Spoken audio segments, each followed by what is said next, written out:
Good morning, Jack. Good morning, Jack. It's 10:30 in the morning, and you've already been drinking for several hours, which means it's time to shoot a best of the worst. I'm so excited. Jack, did you hear that Kevin Smith wants to make a Jay and Silent Bob 2? He wants to make a sequel. Did you hear about that? Kevin Smith. You don't want to see a 50-year-old Jay and Silent Bob making fart jokes and smoking weed? No. I mean, coming off the heels of Yoga Hosers, I've got the highest expectations for this Jay and Silent Bob sequel. He's had nothing but hits. We got Cop Out. We got Tusk. We got Yoga Hosers. Boom, boom, boom. 3 strikes, you're in. But anyway, he's doing a Jay and Silent Bob sequel. And speaking of sequels, we're going to watch sequels to movies we've already watched on Best of the Worst. This is actually our second time doing this, so this is our sequel to our sequel episode. This is a sequel to a movie I saw, Carnosaur 2. C2 is what the film Jurassic Park should have been. So we're starting with blatant lies, and that's great. It did win an award. It won a Golden Scroll Award from the Academy of Science Fiction and Horror. That's Roger Corman's awards ceremony. You think? Yeah. A crew of technicians is sent into a top-secret mining facility to investigate a mysterious power shortage there. Deep inside the cavernous tunnels, they discover a horrifying evolution that has occurred in complete defiance of Mother Nature. So does this have anything to do with the first Carnosaur, or there's just more dinosaurs in it? It sounds like these dinosaurs complete... This is unrelated to the dinosaurs from the first Carnosaur. Right. Okay. But they're just other Why were they called Carnosaurs? Because it's a great title. Great. Dinosaurs have returned from extinction to wreak havoc upon mankind. It doesn't say again. So apparently this is just a completely This is just different an unrelated universe. dinosaur movie. I want this to appear in the movie. That just looks like a display at some sort of museum. That they dangled a model from. They couldn't afford to get the Carnosaur puppet back for the promotional stills, so they just went down to the local museum. Hey, can we dangle this biddy from your dinosaur mouth? He's $20.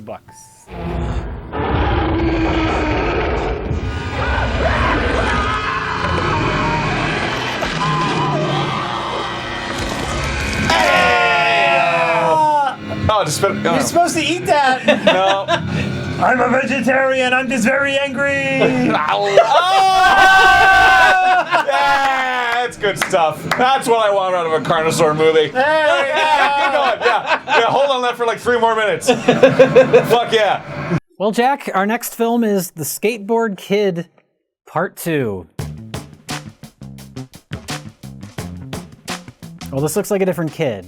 I'm guessing he's not even playing the same character. Well, hopefully we get to see what happens to that talking skateboard, because Well, this just looks like a normal skateboard. I do seem to recall there being a dog on the cover of the first one that was not in the film anywhere.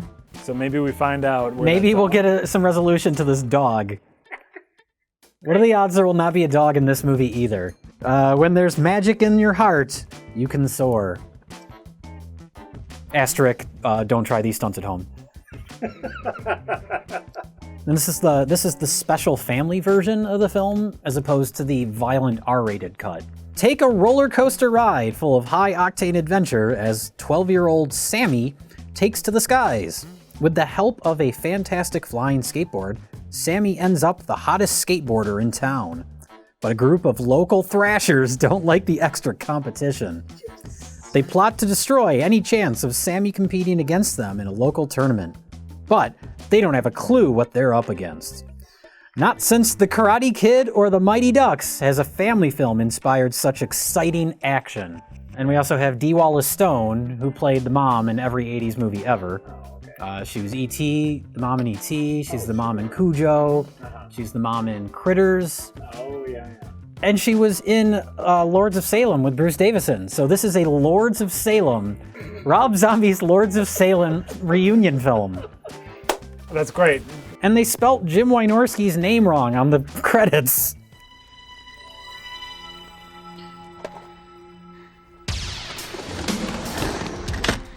Wow, the skateboard makes him grow a foot taller. That's impressive.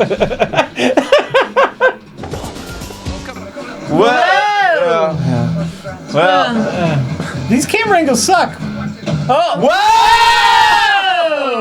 Jack, what do you have? I have Future Zone.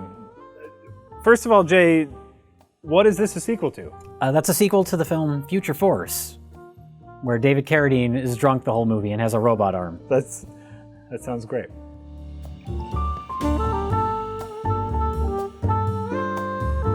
I actually did not see Future Force. Is there anything I need to know about Future Force going into this? David Carradine was drunk, Okay, and he has a robot arm, great, and that's the movie. perfect.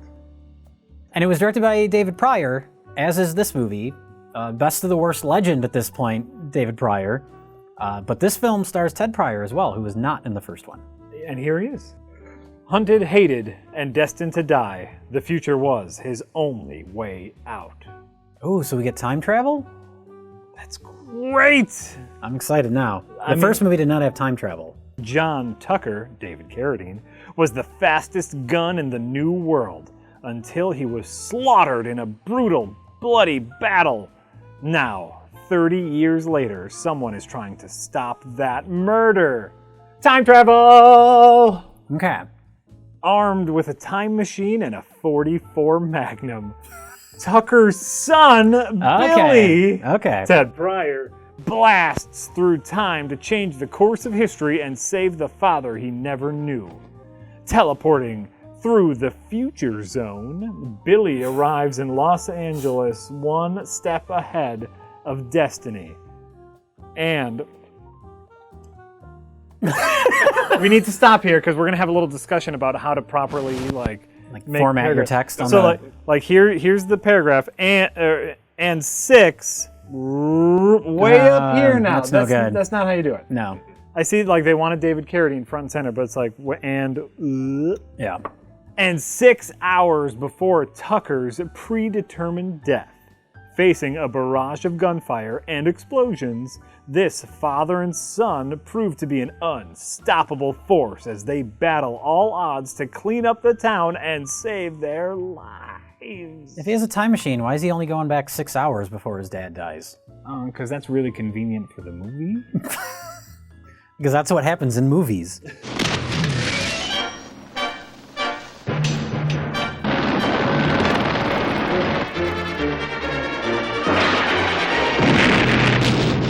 Why would you not just have that on all the time? It seems like the most powerful weapon. Yeah. Thanks, pal. He used it for 5 seconds and then threw it on the ground. Ugh. Where are you going? I'm gonna get drunk!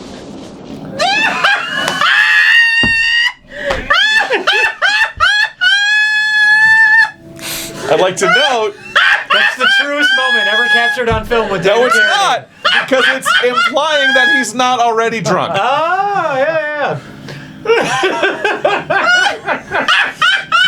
That was a very real moment That for was, David yeah, Carradine. yeah. That was the only line delivery I've ever believed from him in this whole movie.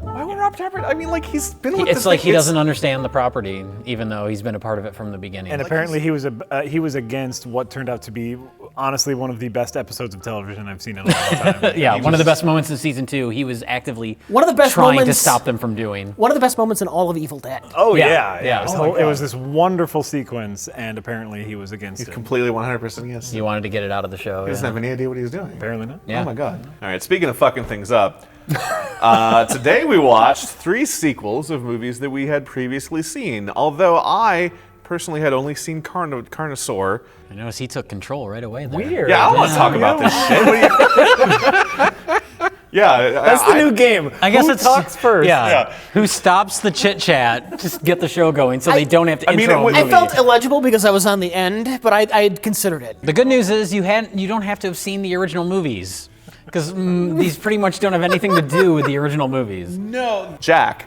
please let us know what happened in Carnosaur 2. All right. See, I was actually hoping you would go with me because then I would have just started describing aliens. I know. but I think Jack paid the most attention. So, here's what happened in Carnosaur 2. There is a secret military base that starts getting attacked by what we assume to be dinosaurs, even though I think we only see the dinosaur cam. Whoa, Dino Vision. The dinosaurs see in a different aspect ratio. Yes. Because dinosaurs see in, anamorphic. Well, I'm pretty sure I found our problem. I'm at the south end of sublevel C. This movie is nothing but a series of people who go to investigate the hanging electric thing. Every time. And every time the dinosaur runs up and gets them. There's no progression.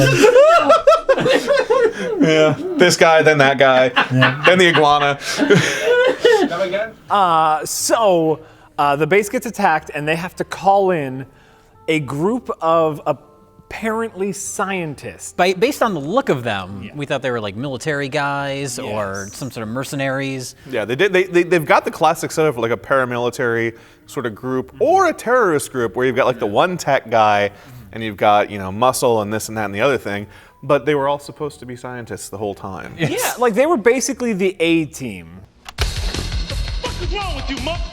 Your Guns N' Roses looking bitch? Like they had the big tough burly guy, they had the tech guy, they had the smart talking leader, and they had Colby Smulders. Yeah. And Juana Man. The tech guy was Juana Man. Can't forget about Juana Man. Yeah. He's important. He's very important. For the 17 minutes he's in the movie.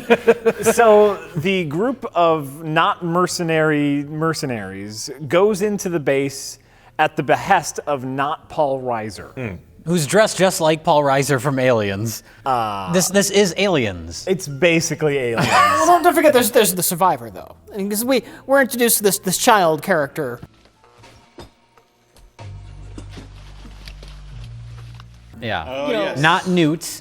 Not Newt. Newt. Who's the only one to survive, and that's not Newt. That was the worst portmanteau ever. Newt. No. Newt. No. They took cues from another James Cameron movie and just made him Edward Furlong in T2. Yeah. Easy money. We just called him 90s Kid. He's 90s Kid. He's super good at hacking. Newt Connor. Yes. Ooh, that's exactly who he is. Yeah. So they run into survivor of the original attack, 90s Kid. Yes. Who is comatose, kind of, and they start touching his face a lot. Well, one guy touches his face. He immediately, one mercenary scientist man forms a bond with not Newt because... Newt. Yeah, you just gotta shake your head when you do Yeah, it. he forms a bond with Newt. My name's Jack. You a Dodger fan? You know something? My son used to be a... Why are we supposed to be feeling emotion here? Because apparently he knows that the kid's seen some shit. No. Because the filmmakers saw Aliens. Not Ripley, not Newt, and not Bill Paxton. Yeah. Well, that's great. That's just fucking great, man. So they start investigating the base, but they start digging a little too deep, and not Paul Reiser is not happy with this. They will not follow orders. Because they won't follow orders. And finally, we have our first death. Well, before that death, we go to the control room, which is clearly a reused set from another Roger Corman movie because it looks like the Star Trek Enterprise. Yeah, there's just that one chair right in the middle. Why is that in a science base? Yeah. I would love to know what Roger Corman movie that was built for, though. That's true. We'd have to look up one of the 72 other movies he made that year and narrow it down. I'm sure they'll tell us in the comments. Fun fact, if you scroll down just a little bit and you see the same thing you're going to say in the comments 10 times, you don't have to say it again. It's okay. Is Carnivore 2 replacing Aliens?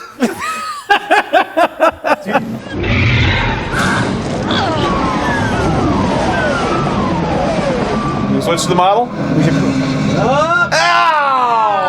Oh, really? It's gonna explode though, right? No. It's gotta explode. Let's get a little No. miniature crashing. Well, it's got to settle down. Oh, there. They really fucked up the timing of that. That could have been a great cheer moment. That cheap plastic, though, breaking off the back. That's why you do the explosion really fast. Yeah. Why didn't they call this movie Carnosaurs, by the way? You know what? Too clever. Too clever. Too clever. You can't. They gotta make sure people know this is a sequel to Carnosaur. That's true. So, Rings. First you watch it, then you die. It's true. it's true. It just might take a little bit longer than you would think. On a long timeline. Right. First you watch it, then you live 50 years, then you die. Okay, come here. No, it's gonna be okay, Jesse. No. Oh, no. No. Well, we should talk about the dinosaur and how we're introduced, because we see the dino vision early on. But then our first the first time we actually see the dinosaur, he's just kind of there.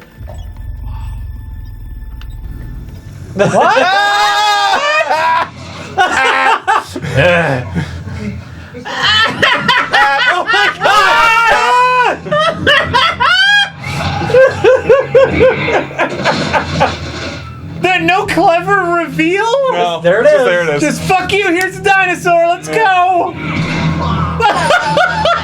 Well, that was my question to you as a filmmaker. Yeah. How, like, what's the proper way? You know, like a push-in shot, you see the glory of your prop? Oh, or maybe like a sneak in from the back, like behind someone's shoulder. You've got like a little kind of. Oh no, you just kind of cut to a big rubber puppet. You have these big floppy rubber hands that just sort of slap Juana Man in the face.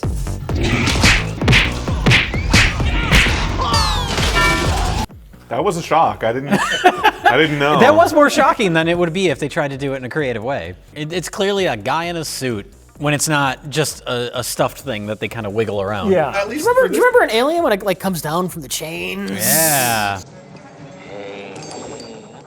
Wasn't that awesome? Great. They do everything they can to make you not realize that it's a guy in a suit. Because when you see that alien costume in full body, it looks like a guy in a suit. But they do the best to like shoot around it, cut Yeah. around it, make it look like it's. Shoot it from the right angles, it looks good. But they also had the reveal. Oh. Yeah. They unwrapped the present for us. In Carnosaur, they basically threw a gift certificate at us. Yeah.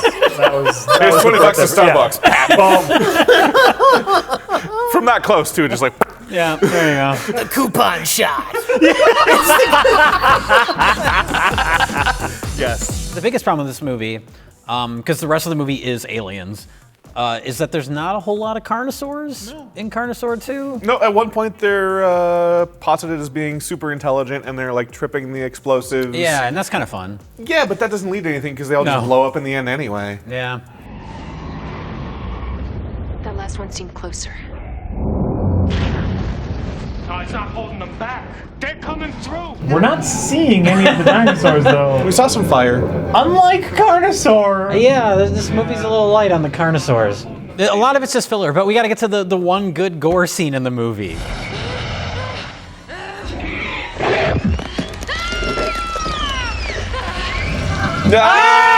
Ah, nice! That's nice. Finally! Yeah. He disarmed her. Nice. Oh yeah, he did.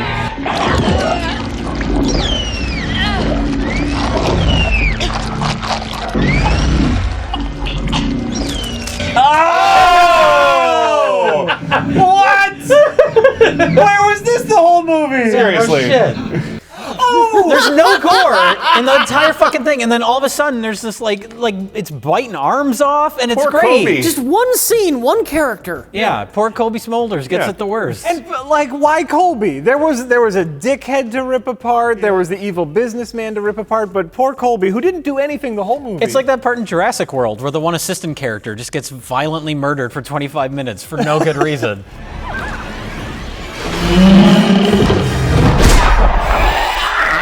That really should have been not Paul Reiser. Oh yeah, absolutely. Yeah, well, but then we wouldn't have had the scene where Paul Reiser, with no motivation at all, decides to sacrifice himself with David Sanborn.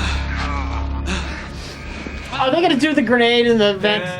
Oh God! It's like, you know what? This is too much like Aliens. Let's switch Paul Reiser with Vasquez. Yeah. That'll fool them. No one will figure out what we're doing. There's so much. Look out.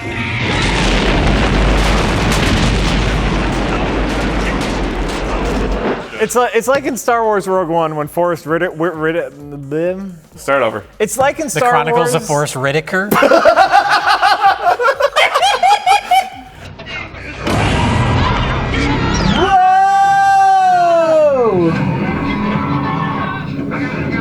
Just a rubber head. So we have two types of Carnosaurs. We have the Velociraptor Carnosaurs, and then we have the main T-Rex Carnosaur. Who's the equivalent of the alien queen in Aliens. Right. Yes. Shows up at the very end and they have a big fight. With a piece of moving equipment. Get away from her, you bitch!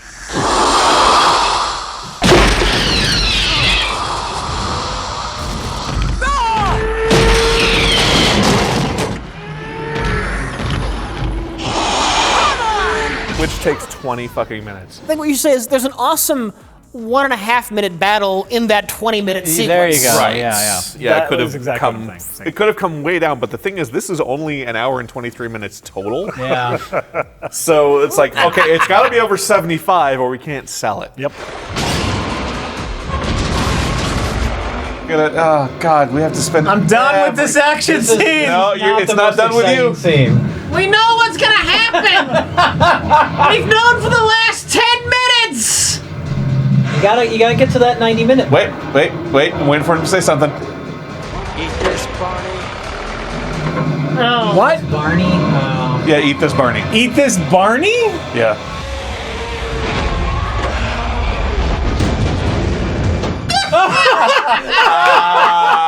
They left that in the movie? Cut that out. They had a rubber dinosaur. That's what they're gonna use. Full blue frame and you end it. Nope. You don't pan down. Wouldn't it be great if they were nuclear dinosaurs that shot out like nuclear rays from their mouth? There you Oh, go. like Godzilla. Yeah, like. Yeah. Rich. Carnosaur 3. We have not watched Carnosaur 3 yet. We don't know. Do you think that this moment happens in Carnosaur 3? No. Because it doesn't happen in Carnosaur 2. Let's talk about that. Who is this woman? It's like 100% faked. Just hire an actress, we'll put her on the prop, we'll take a photo. Yeah. This looks like an exciting movie, this image. Right? I would watch that. Dinosaur eating Would a you lady really? with a big slit up her skull. Oh, it's sexy and dangerous. You'd really watch that? dangerous. Well, you might. Sir, the situation's getting critical. If we're going in, we gotta go in now. Okay, look. Is that the Mad TV guy? Michael McDonald from Mad TV is the helicopter pilot. Why not? He's the biggest star in this fucking movie. He is. I mean, at this time, I know he did work for Roger Corman a bit here and there at the time, so Yeah. it must have been just like Roger Corman called him up and he's like, Michael McDonald, we need somebody to play the helicopter pilot. I am convinced from listening to various interviews that Roger Corman could charm anybody into anything. Oh, sure. Because he's a sweet guy. It's the way he talks, too, man. He enunciates every word and he speaks very clearly. Yes, he does. The first picture I made, which I called It Stalked the Ocean Floor for $30,000, but the distributor gave me an advance against profits of $60,000. And that's the key to his success. That's how he gets.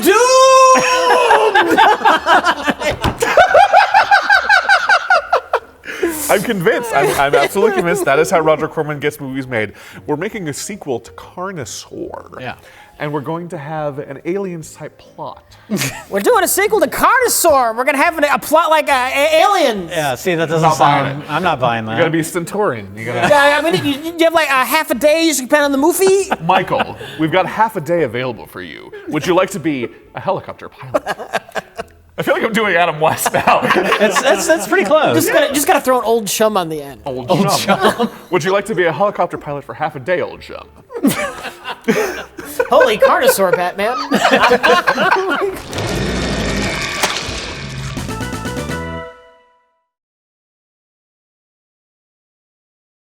Next up, we watched the Skateboard Kid 2. Jay, why don't you tell us about the Skateboard Kid 2 and how it differs from the original movie and how it differs from real life? It differs from the original movie in pretty much every way. Okay. In this movie, we're introduced to, what's his name, Scotty? Sammy? Sammy Kerr? Little dickhead. The rock god from Trick or Treat. Wait a minute. Let me stop you right here. Jay. Yes. Is there a dog in this movie? There's not a dog in this movie.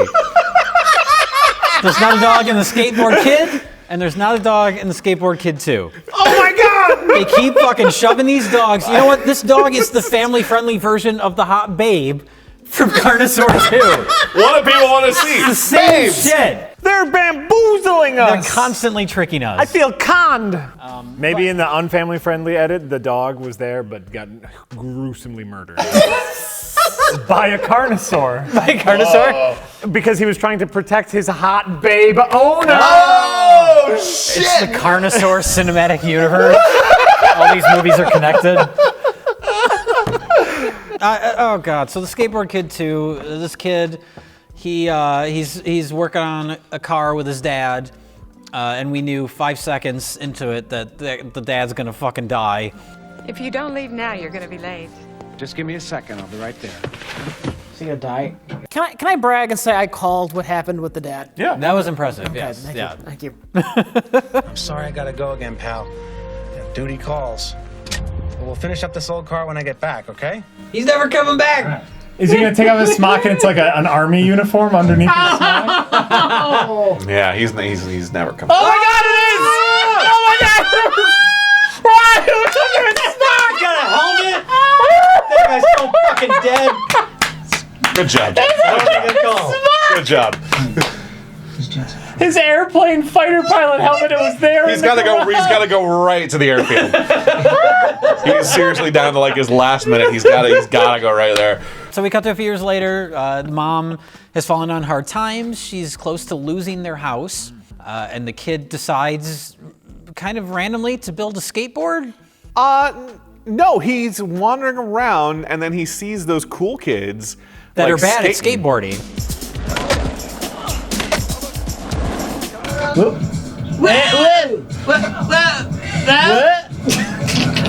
None of these shots are very scary. You suck. You don't leave in the bad takes. Here's the thing, though, right? The kid, he sucks on the skateboard. Yeah. All of the other kids we see also suck on their skateboards. Varying levels, kind of sucky.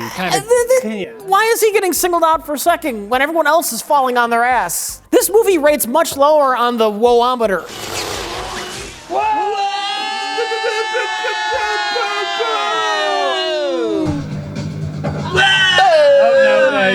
Stick the landing. Stick the landing. No, you blew it. Fucking hell! You all suck. They couldn't afford the high-performance skateboarders that they could afford for the Magic Skateboard 1. None of them can land. They're bad. But he sees them. The He's kid like, wants to fly. He's got a thing with flying. He dreams about flying. That's true, yeah. Whoa, don't do it, kid. oh no! What? Whoa! Magical. Whoa! Oh my God, you can see through him. Jesus Christ. In his dreams, oddly, like the blue parts of his pajamas are see-through.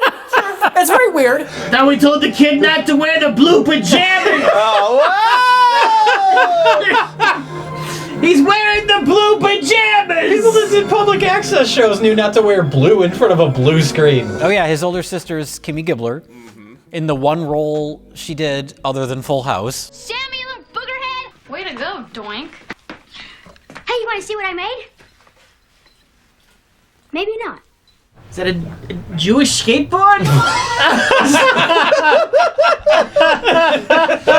The thing is, they spent all that money on Dee Wallace Stone, who I want to shout out again because she gives her all to this dumbass She tries, movie. yeah. She is momming it up hard. She cannot turn off being a cinematic mom. No, and you gotta love her for it. You Yeah, gotta love she's her. great in this. Couldn't you just die? I could just die. You gotta credit anyone giving their all. Talented actors giving their all for the Skateboard Kid 2. I absolutely do. Even the kid had the greatest reaction shots. Yeah. I mean, that was all he was good for, but he was great he sucked for as that. an actor, but he's up there with Samurai Cop as far as reaction shots go.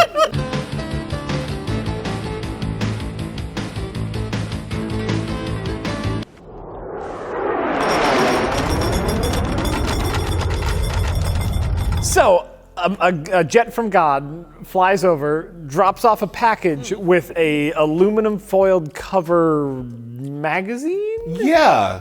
What? A magical fighter plane delivered a letter. Okay. His father flew down from heaven to deliver him a letter. Oh, I get it now. I should probably send $10 away to get this skateboard. He puts $10 in cash in an envelope. Don't do that. No. No, the post people will steal your money. Can I point out that, spoilers, his father, who was looking over him the whole time, also took the $10 for the skateboard. That's true. Daddy Alien needed $10. What's he gonna do with $10? He needed dinner in the afterlife. On Earth. It's not gonna be like a magical skateboard that he builds with his father's old skateboard. No. Add some stuff to it. Apparently, it's an alien, magical alien space fighter mail order skateboard. What? What else is happening? How else did he get He's got that? an alien book that was dropped off by a magical fighter jet. What is not to understand about this? What? What? It gets delivered by magic. It doesn't get delivered like normal mail. Okay. So this is phases through the bottom of the mailbox and Sure. gets blown to wherever it needs to go. Of course. so this is extra 4. So he gets his box in the mail, his magical box. Yeah. I must have said the wrong thing. Well, this looks like it might be a wheel or something. That's not a magical skateboard part. That's an outlet from a lamp. It's got a barcode on it. You didn't take the barcode off.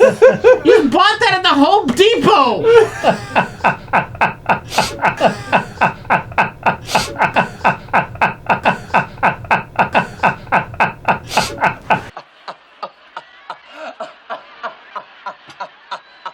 So he goes to the company that sent him the box, which is in a dirty alley, and he goes by himself, the small child. Perfectly and he meets Xenu. My name is Zeno. Xenu is the Scientology god or whatever. They're both fictional. Yes, that's the one. There's not even subtle magic. He's just making utensils change in midair. Magic or technology we don't understand yet. Oh. Rich, are you saying all magicians are aliens? It's a quote from the one that's not Isaac Asimov. That other one said that. Heinlein? Who's the Space Odyssey guy? Oh, Clark? Arthur C. Clarke. Yeah. And sufficiently advanced technology is indistinguishable from magic. So what you're saying is this movie has a 2001 connection. Oh my God! Is that why I want to beat it with like a bone? As long as you toss it upward into the sky and it turns into a... Toss up the Skateboard Kid 2 VHS tape into the sky. Look at it sitting there like some kind of horrible monolith.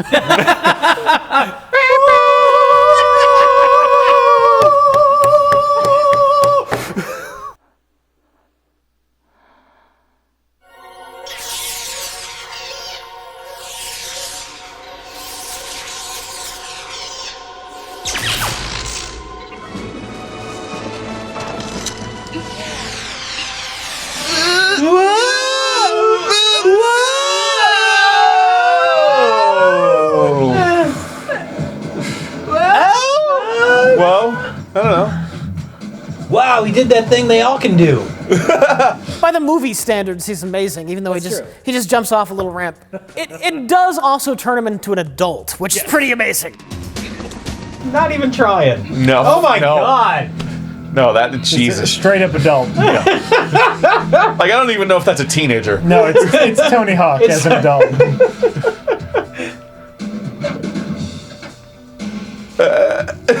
See, it makes you big.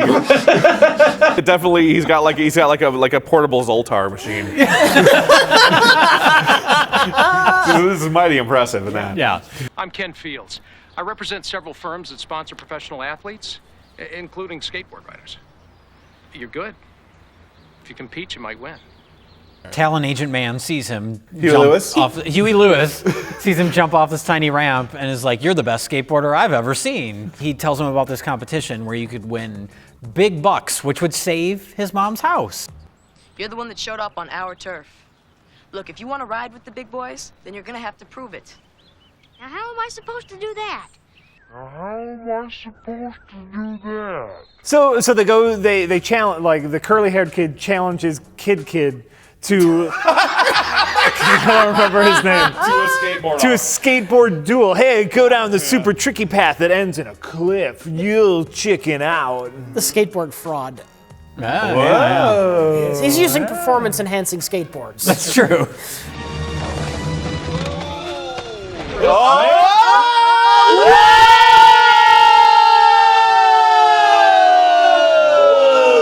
It's still happening!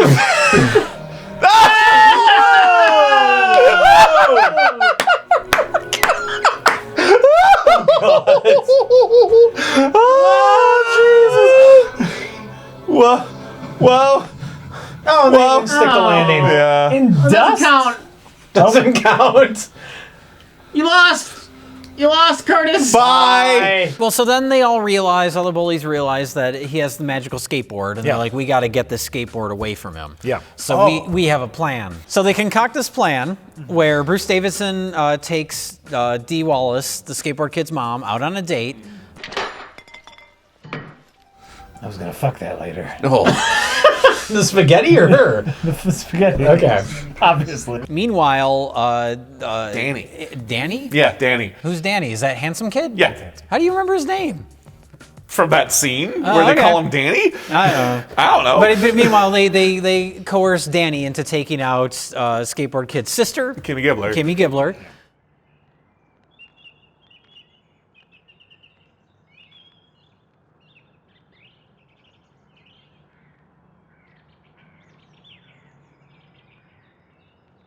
And then just sneak into Skateboard Kid's window while he's sleeping to steal the skateboard. Yeah. Okay, Sammy Curtis. Let's see how good you are without that board. Oh no, he's dressed like one of the Columbine shooters.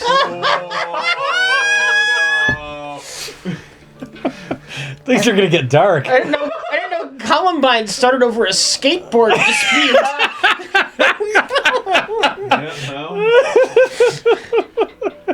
But nobody counted on Jenny Lewis next door. That's true. You know, I think the bully kid should have coerced the other friend to try and go on a date with the 10-year-old girl. I know where Starduster is. How? Last night I saw Jay Squire sneak into your room and take it, so I followed him. So then when Skateboard Kid 2 realizes that his skateboard's been stolen by Curly-Haired Kid, he tracks down Curly-Head Kid and punches him in the face and gets his skateboard back, and that's done. Fuck yeah! Not before Jenny Lewis runs him over with her bike and apparently gets grievously injured. Fuck you! Stunt wipeout! Oh my eyes! I'm blind! Child endangerment! I'll never walk again! She's permanently injured from the waist down. She can't Yeah. feel anything. She's in a wheelchair the rest of her life. Yeah. That's what I'm assuming. Well, all for a fucking skateboard. Messed up her life. She can no longer have children. Fucking Skateboard It's really ruined all of her future relationships. Yeah, because yeah. like a lot of people want to start a family when you get older, and she just can't. She can't offer that. And she's like, well, what about adoption? And the guys are like, no, I want it to be my child. And it's like, so now she's a cat lady. Yeah. She spends all of her day on social media talking about political issues, and Right. no one likes her. Sure.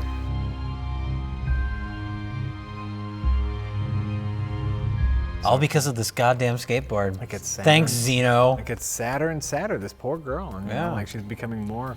So what you're saying is you've already watched the Skateboard Kid Part 6, where we catch up with this girl as an adult, right? One of her cats finds a magical talking skateboard.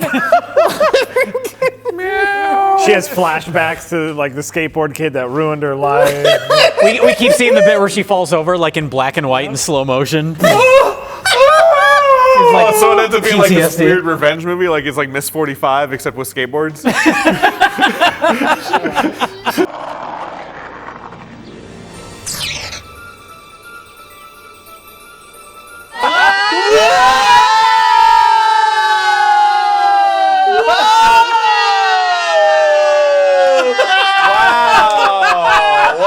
Wow! He's 4 feet off the ground! Watch out for power lines! Look at how high his jeans are! He's going slower than if he were on the ground!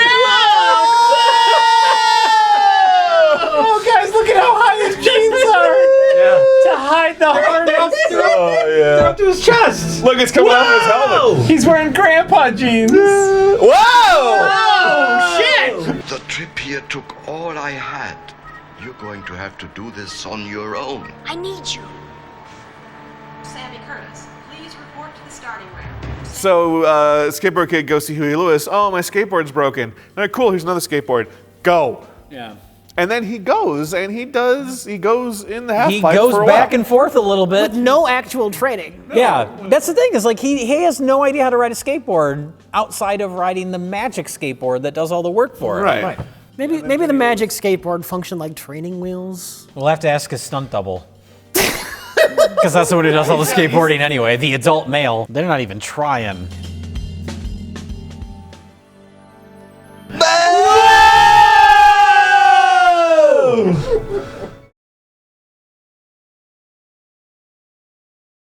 Rich.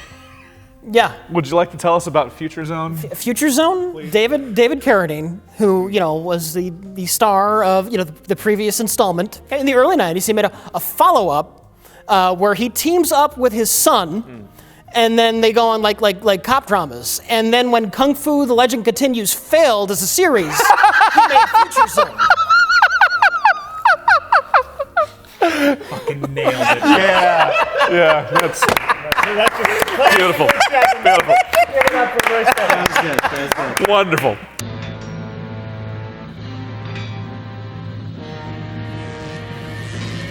Come on. He uses the robot hand even less in this than he does in Future Force, and he barely uses it in Future Force.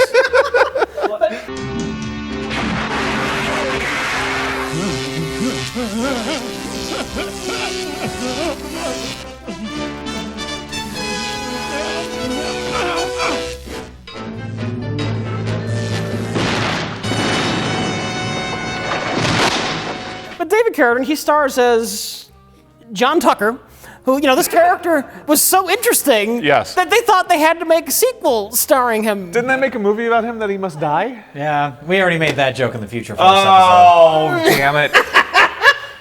So what do we got? What do we got?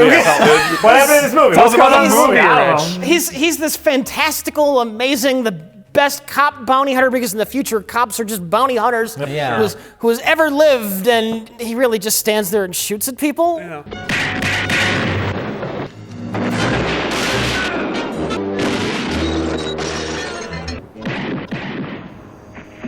It's like, we're gonna film this action scene, and David Carradine's like, nah, I'm just gonna stand here and shoot the gun. Well, my theory was, because we made many jokes about David Carradine being drunk during the filming of Future Force. My theory for at least the first half of this one is that this is like David Carradine, he cleaned himself up, and he's trying to, stay clean, and so he was just really tired all the time. Yeah. Yeah, that's exactly what it is. And then halfway through the movie, he just started getting shit-faced again. You can tell the exact scene. And there's David Carradine parking on the lawn. Yeah, because you know what? Fuck your driveway. What? I parked by the bush. That's where I always park. That's my pissing bush.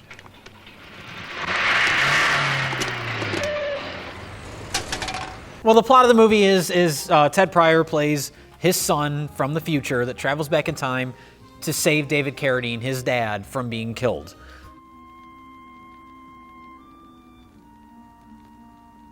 Yet it tries to treat the fact that he's his son like it's a surprise. Yeah. They drop hints, very subtle hints about his wife being pregnant and about Very subtle. Ted Pryor being his son through the whole movie. Where'd you learn to shoot like that, kid? You might say I learned from the best. Listen, I got a doctor's appointment, and unlike some people I know, I don't like to be late. Hey, Marion. What are you going to the doctor for? Don't ask. Don't worry about her so much. Women always act a little crazy when they're pregnant. You know that.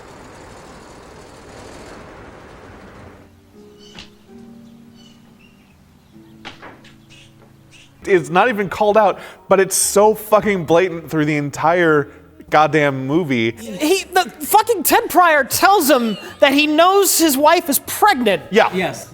Marion's really pregnant?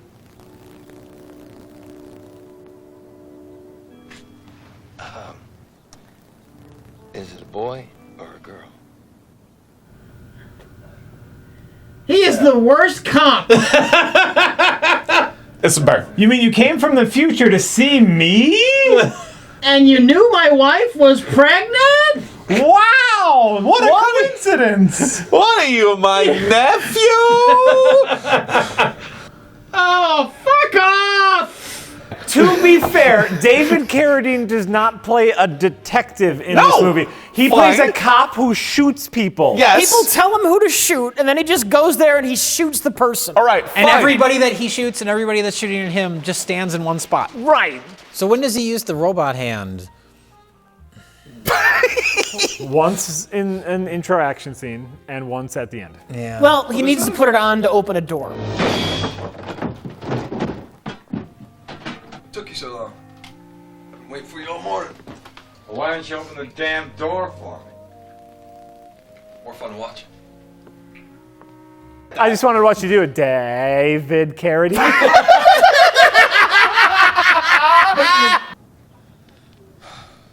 I'm from the future. Come on, you gotta do better than that, kid. Like some friends of mine, they built a time portal. I volunteered to be their guinea pig. They let me choose when and where. There's some friends of his built a time portal. That's the explanation. Apparently anybody can just willy-nilly build a time portal. Oh, that's right. Some dude's fucking around in a garage. Yeah, Ted Pryor explains. I had some friends that just randomly built a time portal. Whoops! Yeah, you know, my friend made a time portal, you know, just It's no big deal. pretty standard time portal. Yeah, because when you're in the future just dicking around, apparently you just build a time portal. Like, oh, fuck, we built a time portal? Hey, Ted, go visit your dad.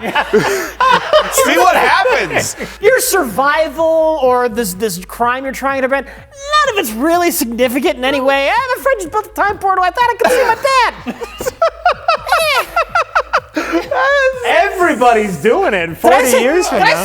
Did I say my dad? I meant just some guy I'm fond of, and because I'm not going to tell you you're my dad, because I don't know why I'm not going to tell you you're my dad. Everyone knows that I'm not going to say it. I'm going to be coy about it. No reason. That would make the movie more interesting if it was a more blatant, like, straight-up comedy, and they made jokes about how obvious all this was, and David Carradine just didn't get it. I wonder who that kid's dad is. Maybe I'll find out someday. Yeah, that would have been great. My wife's pregnant now. You're about 30 years old. Did you say you came from 30 years in the future? Yeah, that's weird. Did you ever meet my child? You might have been friends with him. Yeah, you lived in the same town, and I guess we were both LAPD. Your gun looks an awful lot like my gun. Did my son or daughter give you my gun? And we seem to have a very similar shooting style. You guys must have trained together. Yeah. That's so cool. Did you get an idea that you should have an earring just on one side from, like, your friend that had the same earring as me that was my kid? You know I'm the best cop on the force, right? You know, I solve all the crimes. But he's not a detective. He's space cop. Yeah. He solves all crimes by but killing Space Cop's a everyone. comedy. As well, this movie perhaps should have been. Space Cop was a comedy. Oh shit! I played that all wrong. Oh, no! Just give me a second. Did you know he died via autoerotic asphyxiation? Oh, really? Yeah, I hadn't heard that's that. that's just a little known, David. I can't imagine. Ted Pryor needs to go back in time and prevent that from happening. The most awkward rescue of all time. David Carradine, stop! He's got a rope around his neck. He's doing this, and then Ted Pryor just kicks down the door saying, "No, no!" Just in time for the money shot. He has to grab David Carradine's bare ass and hoist him up. He's got like a machete when coming out of the time portal. Just like, Oh, David Carradine, stop masturbating! No, you can keep masturbating. Just stop choking. All right, we're done with Future Force. Oh God! All right, now we got to bring him back up. We gotta. By the way, but like, if you're like a future, like you're on the time travel force, and you're like, we have to correct irregularities in the time force. Sometimes it's fun missions, like like the timeline messed up and Hitler lived. We have to go back in time and kill Hitler. Oh, that's a fun mission, right? Yeah. Okay, the timeline got messed up, and David Carradine was supposed to live. We need to stop him from choking himself to death while masturbating. And everyone's like, I don't know I want that job. You guys are missing out on the important part of this. He's still allowed to jack off. It's just he can't be choking himself. Right. Well, sure. So someone either needs to have a really awkward conversation with David Carradine, or someone needs to hoist him up to stop himself from choking. Pull him up, and then maybe some damage happens over the shoulder. You gotta. The world needs you for like the timeline needs you. Yeah. You know what? We don't need another Kill Bill. We don't need it. No, what we've discovered. You just finish up. You're fine. You're fine. I'm gonna bust down the door, and he's gonna be. Oh God, no. None of the vets wanted to deal with that, so they sent in the rookie. Fucking blow it.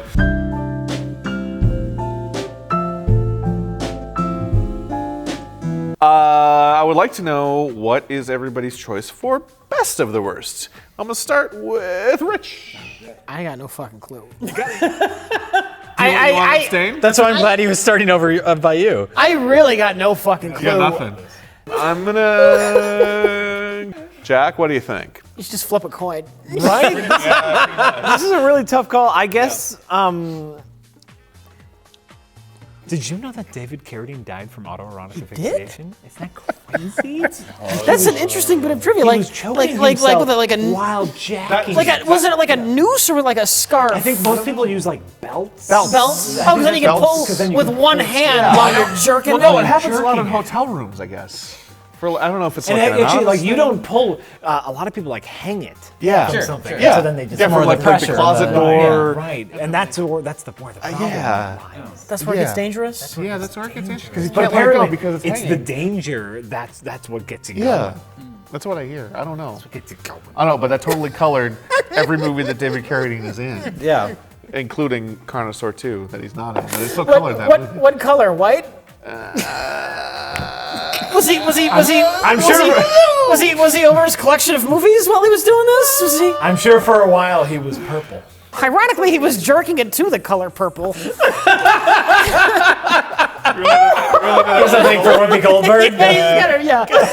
Or Oprah. This might have been Oprah. Oh, yeah, Oprah. It could have been Oprah. Oh, boy. Jay, save us from this. Tell us about something. I don't even, just pull us away from this. As far as what I would want to destroy, I don't think I can say any of them. Seriously? You don't want to destroy the Skateboard Kid too? Not really. Because it was awful. Yeah. It was pretty awful. I mean, I'd like to maybe see it used in some sort of like artistic sequence that. Maybe we could send the Skateboard Kid 2 up to meet its parents. There you go. The Skateboard I'd be Kid. okay with that. Yeah. Is it going now?